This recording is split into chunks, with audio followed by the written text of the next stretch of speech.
What's up, people? It's your girl Adeola. Real quick, guys, please don't forget to click the thumbs up button for this video so that YouTube can recommend it for others. So did you guys see this interview? Why have we not declared a state of emergency? We have not reached a situation, in my view, where the relevant emergency management authorities are not being able to deal with this situation. I'm not aware that has happened.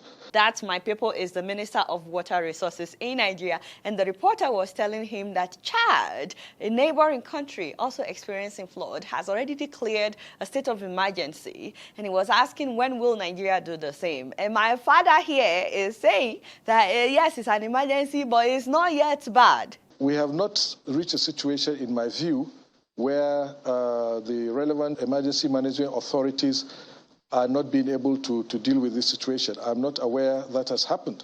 What? We have governments, we have federal government, we have state governments, we have state emergency management agencies and the federal emergency agency. And I think they have not in any way said that what they've been doing, they've been overwhelmed by it. How did this man become a minister? Excuse me. How many people died in Chad before they declared a state of emergency? 22 people. How many people have died in Nigeria? 600. How many people have to die before we will declare a state of emergency? I don't get it. Does he not know what a state of emergency is? A government declares a state of emergency when they believe that a disaster has occurred. Even before it occurs in some places, they will declare a state of emergency. But when they believe a disaster has occurred that is severe enough to require not just state but federal aid to supplement local resources in order to stop damages, loss of life, hardship, and suffering, that is when they declare state of emergency. Don't the people of Bayelsa need federal aid right now? What about the people of Anambra, Kogi, Adamawa? In fact, 33 different states have now been affected. 33 out of 36. If 33 out of 36 states are affected, what else do we need before we declare a state of emergency? Houses are buried underwater. People are getting bitten by snakes that have been washed into their homes by the flood. Hospitals are shutting down. People are seeing crocodiles. People have no idea what they are stepping on. There's cholera outbreak. Thousands are stranded because the roads have been washed away. Many people were sleeping when the water came and drowned them, washed them away.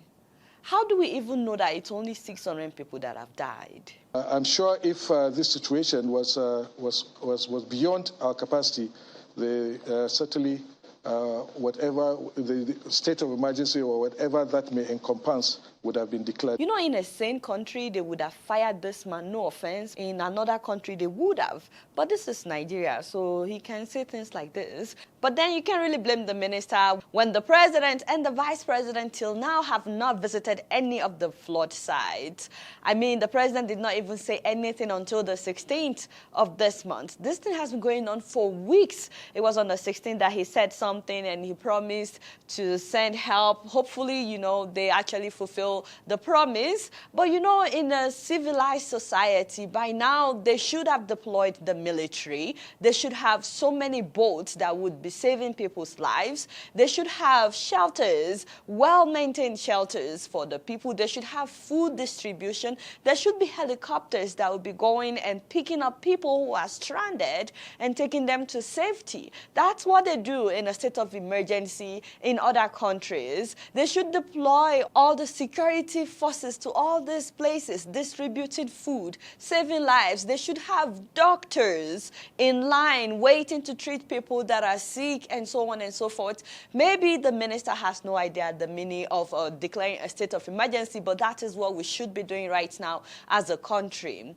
Also, when the president finally broke his silence, later he said that he's given the minister, the same minister that talked about how this is not really a state of emergency, the president said he's giving him 3 months to be the head of a committee that he's setting up for them to come up with a solution to the floods. 3 months. And it's not just like for them to come up with, a solution to this flood. He's saying that this 3 months is for them to come up with how to prevent the flood from happening. Do you think they need 3 months to think of how to prevent the flood? I don't know. I don't get it. We talked about this in one of the videos that I made recently about how we can stop all these floods. It's like no-brainer. I don't know why they need to set up a committee. These people will get paid to come up with a solution. And I don't know why they need 3 months, 3 whole months when people are dying. How does that make sense? If the president were to be going to visit, you know that they would ensure that NEMA and all the other organizations that need to help people will be on ground if the president is going. But guess what? Our president is presently where? South Korea. Hopefully, though, some people will not embezzle the money that the federal government is releasing. And speaking of embezzlement, the U.S. has pledged to give Nigeria $1 million to help the victims of flood. Hello, I'm U.S. Ambassador Mary Beth Leonard. I have been following closely the ongoing devastating flooding in many states in Nigeria, and I'm glad to be able to announce that the United States is providing $1 million to help meet the immediate needs of the people affected. That's so nice of the U.S., but unfortunately, a lot of this money may not get to the people that actually need it. Let me know what you guys think about that. Meanwhile, have you guys seen this video of Jagaban? The way you pray for forgiveness is the way we pray for forgiveness in the Holy Quran. The day my wife was ordained a pastor, I was there. Pastor Adeboye gave me Abraham. I said, what's the meaning? He said, watch out, the father of nations. Pastor Adeboye Pastor Adeboye has caused wahala. So Tinubu is now Alhaji Ahmed Abraham Tinubu, a father of what? Of nations. You don't mean it. Now, speaking of Pastor Adeboye, and I digress for a minute, but if you are in the LA area, please know that Pastor Adeboye will be in town for different services from the 15th to the 20th of November. The Redeemed Church Jesus Embassy in LA wants me to announce this. He will be at different venues for some of the events, so you may need to check with them to know where he would be if you're interested. All the events are free, but please contact them for details. Also, Pastor Eneche of Dunamis Church will be in Houston, Texas from the 7th to the 9th of November at Houston North for a fire conference. They also wanted me to announce this. The event is free, but you have to register on their website prior to the day of the event, and I'll put the link to register in the description below. Now, back to what we were talking about. Now that Alhaji Abraham Tinubu, no, I think I prefer Tinubu Abraham, yes, the father of nations. Now that Alhaji Tinubu Abraham has been declared the father of nations, will you be voting for my father? Let me know in the comment section. Congratulations to Alhaji, by the way. Let me know what you guys think about this. Me, I like the name Abraham, You guys know I don't know much. Guess what? I'm just keeping it real. So guys, I'm really excited to tell you about the very first Africa Bitcoin conference taking place from December 5th to 7th in Accra, Ghana. It's been organized by young Africans from various parts of the continent who believe in the Bitcoin revolution. Yes, there is a Bitcoin revolution. For those wondering why this is important to Africa, it's because in so many African countries, especially the Francophone countries, the government controls people's access to their money. If you're an opposition member, for example, or even an NGO that reveals the government atrocities, sometimes the government may freeze their bank accounts. So some activists in some parts of Africa literally cannot open bank accounts. Some of them have had their bank accounts shut down.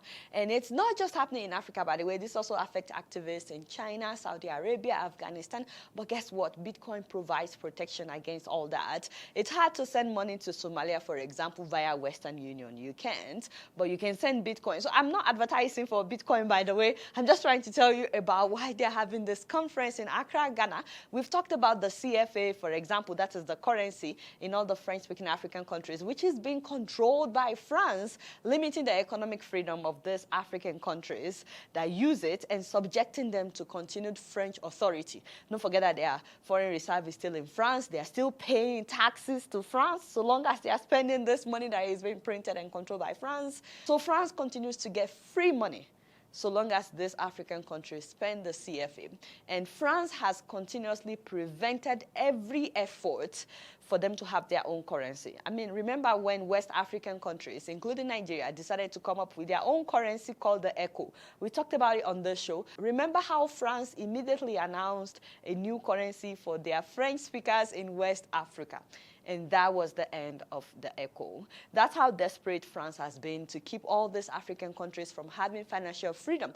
But guess what? With Bitcoin, they are now saying that as an alternative and an act of resistance in these African countries. So the goal of this conference is to launch a movement to fasten Bitcoin adoption in Africa and to allow Africans to understand the opportunities that Bitcoin provides and how startups and other African developers can promote their work and get investors interested in their companies via Bitcoin. Now, Bitcoin is also providing solutions to help Africans compensate the lack of financial infrastructure. I know Bitcoin is down right now, but it always comes back up, and it's always good to be equipped with knowledge, and that's what they're doing. So they have people in tech coming to speak at this conference, developers, activists, athletes, people in tourism sector, banks, NGOs, all of them coming to speak at this conference. They're expecting about 800 young people from different parts of Africa to come and attend this conference. So please and please, they're still looking for sponsors to make all this possible. So if you're interested in being a sponsor and you're wondering what will you get, well, as a sponsor, you will have direct access to the investors that will be coming, banks that will be coming, the venture capitalists, and if you're looking to hire people, you can easily find a lot of tech-savvy young people at this event. So if that's you and you like to be a sponsor, please go on their website, afrobitcoin.org, and click Become a Sponsor. I'm really excited about this conference, and if you just want to know more, please go on their website and you'll find out more. You guys now don't know much. Guess what? I'm just keeping it real. So did you guys click the thumbs up button yet? Thank you so much for doing that. All right, y'all, it's been real, and I'm keeping it right up in here. Don't forget to follow me on Facebook, Twitter, and Instagram. And if you yet to subscribe to my channel, I'm watching you on Plasma TV. Press the subscribe button and the bell button. Until next time, I'm going to see you all later. Peace out.